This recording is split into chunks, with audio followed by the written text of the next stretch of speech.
We're going to repeal Obamacare. We're going to cut taxes, simplify the tax code. But I'm going to take the people that are running this government in the ground, the bureaucrats who are running wild, and replace them with some folks that have common sense. Does economic redistribution of wealth, does redistribution of wealth, does that create economic growth? We're redistributing all the wealth that the private sector has into the hands of the government. The per capita wealth is lower now than any time in our history. People's personal wealth has gone down because their houses of less value.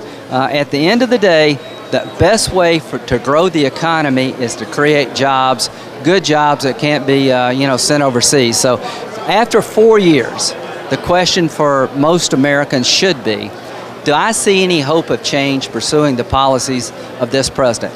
Tell me what he's going to do differently in his second term. I'm at a loss. I don't know. Are you against redistribution of wealth?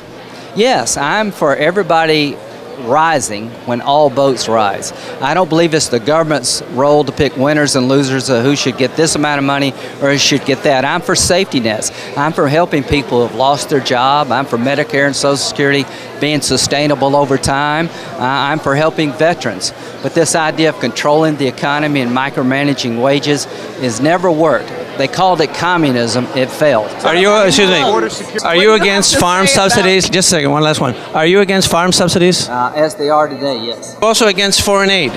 No, smart foreign aid. I'm against giving money to dictators, but if we don't invest in the world, Africa, George W. Bush did a great thing by helping people avoid being decimated by AIDS and malaria. I do believe the 1% of the budget we have in foreign assistance needs to be maintained. But foreign aid is redistribution of wealth, right? No, it's not. It's helping friends and allies at a time you need friends and allies. Thank you, Senator.